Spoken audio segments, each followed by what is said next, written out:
मध्य प्रदेश के भोपाल और इंदौर में राज्य सरकार के प्रयासों से ड्राइव इन वैक्सीनेशन शुरू हुआ है। स्वास्थ्य विभाग और यूनिसेफ के सहयोग से राज्य पर्यटन निगम की श्यामला हिल्स स्थित होटल लेकव्यू भोपाल के परिसर में इसका संचालन किया जा रहा है। तो वहीं शनिवार को इसका शुभारंभ भी किया गया था। तो वहीं अब ड्राइव इन वैक्सीनेशन को जबलपुर जिले में भी शुरू करवाने की मांग को लेकर विधायक विनय सक्सेना ने जबलपुर कलेक्टर करणवीर शर्मा को पत्र सौंपा है।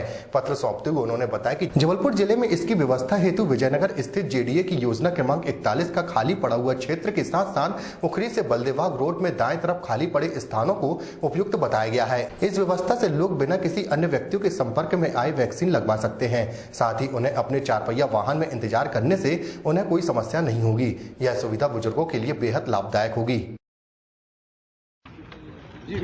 आज कलेक्टर साहब को 2 पत्र दिए, एक मुख्यमंत्री जी के नाम, जिसमें जबलपुर में ड्राइव इन वैक्सीनेशन की मांग की है मैंने। हमारे 41 नंबर स्कीम, जहां किलोमीटर की सड़कें हैं, सीमेंट सड़कें, और सबसे महत्वपूर्ण बात है जो वैक्सीनेशन सेंटर, वहां धूप हो रही है, लोग लाइनों में धूप में खड़े हैं। अब बारिश का मौसम आने वाला है, आंधी तूफान भी होगा। ऐसे में वैक्सीनेशन कराना और संक्रमण से लोगों को बचाना एक कठिन काम है। ऐसे में कार में बैठे बैठे वैक्सीनेशन हो, व्यक्ति अपने खाने पीने का सामान रखा रहे, अगर 1 घंटे 2 घंटे लेट भी होता है तो कार में आराम से बैठ के अपने परिवार से इंजेक्शन लग जाए। इसका एक पत्र मैंने दिया है, जिसपे विधायक लखन गनगोरिया जी ने भी अपनी सहमति दी है और संजय यादव जी ने भी अपना सहमति दी है।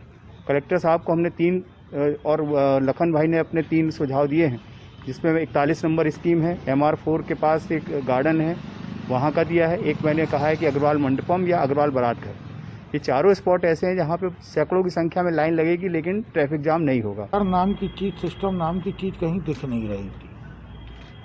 बड़ी विचित्र दशा है कि जब सब जगह शराब की दुकानें बंद की हैं फिजिकल डिस्टेंसिंग को लेके, लेकिन ग्रामीण क्षेत्र में शराब दुकानें खुली रहना और शहर के लोग जाके वहाँ हुजूम मचाते हैं। वहाँ अब ग्रामीण क्षेत्र में भी ये कोविड तेज़ी से फैल रहा है। चिंता का विषय विधायक संजय यादव जी का ये स्वाभाविक रूप से था।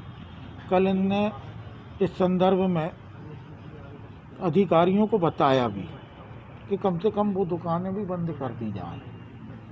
विनय सक्सेना जी हम एक दिन आके कह गए थे कि हम अपनी विधायक निधि से ऑक्सीजन कंसंट्रेटर देना चाहते हैं और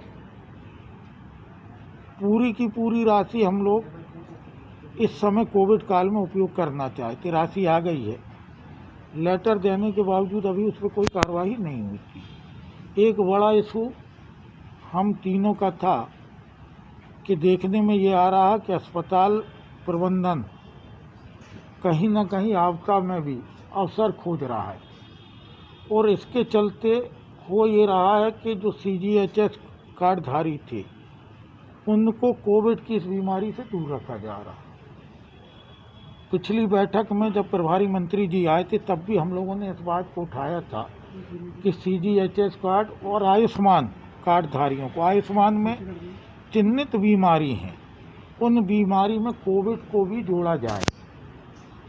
हो ये रहा है कि एक परिवार, गरीब परिवार को 2-3 लाख रुपए कहाँ से वो देगा। तो इस बात पे मुख्यमंत्री जी ने हम लोगों की पहल पे सराहनीय कदम उठाने की बात तो कही है। अब देखते हैं कि उस पर अमल कितना होता है।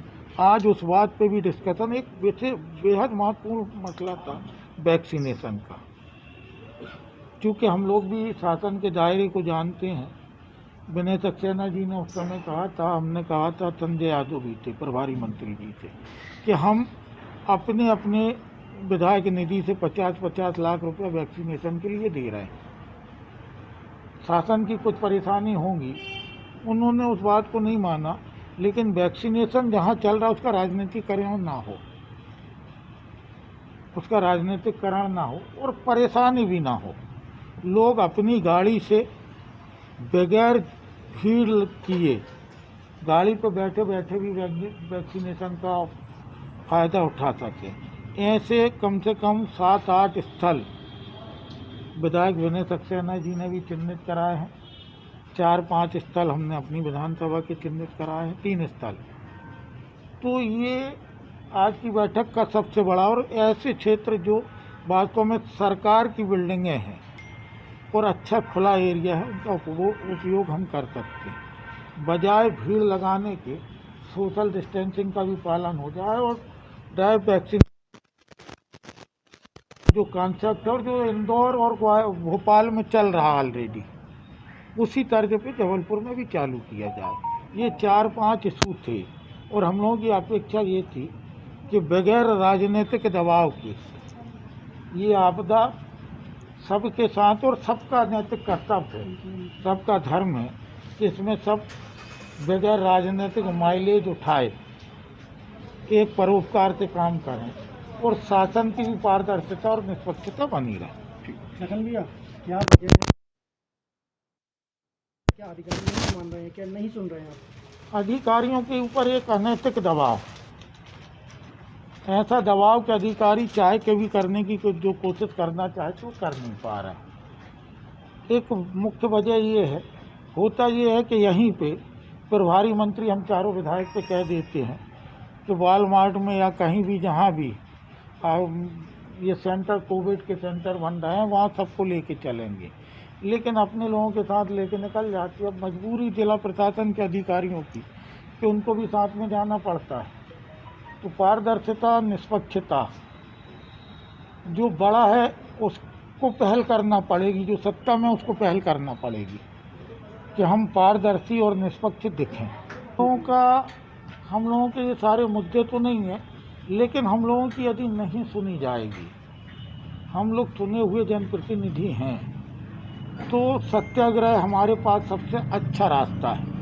हम धरना भी दे सकते हैं, संजय यादव जी ने घोषणा की थी धरना की ना, हम चारों विधायक एक साथ कहीं धरने पे भी बैठ सकते हैं यदि नहीं सुनी जाएगी। जनता के हित के लिए कोविड से लड़ने में जरा भी लापरवाही हुई तो हम चारों विधायक को जिस स्तर पे जाना पड़ेगा हम जाएंगे। क्या रूपरेखा तैयार हुई है धरने की? ये पहले शासन तय कर दे, हमको दिखने लगे कि पारदर्शी नहीं है शासन, तो ये तय मान के चलिए कि हम लोगों को 2 मिनट लगेगा और हम लोग तय करें।